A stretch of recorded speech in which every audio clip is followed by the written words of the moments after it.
చెప్పేవాడు వినేవాడు ఇద్దరు నరకం పాలవుతారు. అంచేత మనం ఇక్కడ ఏమని చెప్పాడు, అర్థం చాలా జాగ్రత్తగా వాడాలి, తెలుసుకుని ఆ నామాన్ని ఉచ్చరించు. పవిత్రంగా ఉచ్చరించి అర్థం తెలుసుకుని ఉచ్చరిస్తే ఫలితం అధికంగా ఉంటుంది. అఫ్కోర్స్ విడిచికొట్టకపోవచ్చు అది నీకు నీ యొక్క భక్తి భావాన్ని బట్టి. కానీ మోక్షమునకు ప్రతి పదమునకు విశేషమును తెలుసుకొనుము. అలా తెలుసుకుంటే మోక్షార్థశ్చ పదాత్మక, మోక్షం చాలా తేలిక వస్తుంది. అలా ముక్తి స్వరూపాన్ని జ్ఞానస్వరూపాన్ని ప్రతి శబ్దము యొక్క పరమార్థం తెలుసుకుని వాడితే తేలికట. అంటే మనం ఇంతవరకు విష్ణు సహస్రనామాలు లలితా సహస్రనామాలు చదువుతున్నాం, ఇలా చదువుకుపోతున్నాం, కొంతకాలం చాలా అదృష్టం కంఠస్థమైంది.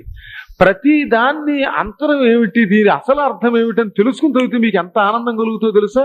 ఈ ఆనందం వల్ల తొందరగా మోక్షం వస్తుందిట.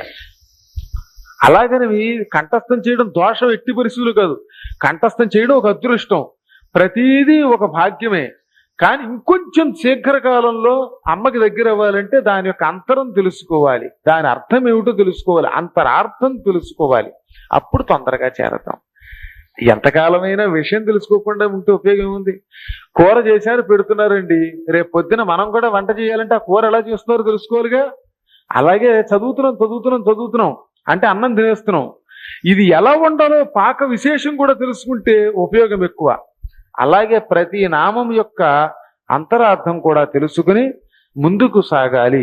ఇది ఉత్తమమైన మోక్షానికి అర్హత.